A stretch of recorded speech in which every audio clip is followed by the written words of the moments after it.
నమస్తే, welcome to YOYO TV. Andhra Pradesh రాష్ట్రంలో రాజకీయాలు కీలక మలుపులు తిరుగుతున్నాయి.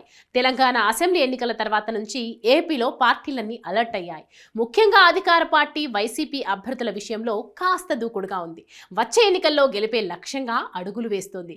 కానీ ప్రతిపక్షమైన టీడీపీ మాత్రం పొత్తులతో పలు రకాల ప్రణాళికలతో పాకులాడుతోంది. ఇప్పటికే టీడీపీ జనసేనతో కలిసి పొత్తులతో వచ్చే ఎన్నికలలో పోటీ ఇవ్వబోతున్నట్లు తెలిపారు.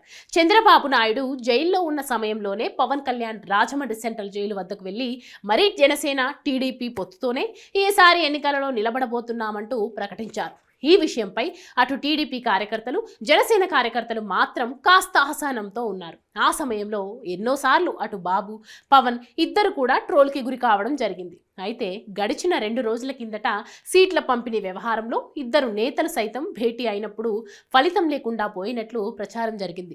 జనసేన 40 నుంచి 50 సీట్లను సైతం డిమాండ్ చేసిందని రాజకీయ వర్గాల్లో చర్చ నడిచింది. కానీ చంద్రబాబు మాత్రం కేవలం 25 సీట్లు ఇస్తానంటూ తెలియజేశారట. అలాంటి సమయంలోనే సరిగ్గా నారా లోకేష్ కూడా సీఎం పదవి గురించి పలు వ్యాఖ్యలు చేశారు. ఈ వ్యాఖ్యల వల్ల టీడీపీ, జనసేన మధ్య విభేదాలు తలెత్తేలా చేశారని రూమర్స్ వినిపిస్తున్నాయి. పవన్ కళ్యాణ్ సీఎం పదవిలో ఎలాంటి సంబంధం ఉండదని, చంద్రబాబు నాయుడు 5 ఏళ్ల సీఎంగా ఉంటారంటూ ఒక ఇంటర్వ్యూలో మాట్లాడటం హాట్ టాపిక్ గా మారింది. వీటితో పాటు ఉప ముఖ్యమంత్రి పదవి కూడా ఇవ్వరని నారా లోకేష్ చాలా క్లియర్ గా చెప్పేశారు. దీంతో జనసేన పార్టీ నాయకులు, కార్యకర్తలు చాలా అసంతృప్తిని తెలియజేస్తున్నారు. టీడీపీ పైన జనసేన కార్యకర్తలు కాస్త ఆగ్రహాన్ని కూడా తెలియజేస్తున్నారు. వచ్చే ఎన్నికల్లో టీడీపీకి ఓటు వేసేది లేదంటూ కూడా సోషల్ మీడియాలో పలు రకాల పోస్టులను సైతం పెడుతున్నారు. దీంతో పలువురు కాపు సామాజిక వర్గం నుంచి కూడా పవన్ కళ్యాణ్ పైన ఫైర్ అవుతున్నట్టు సమాచారం.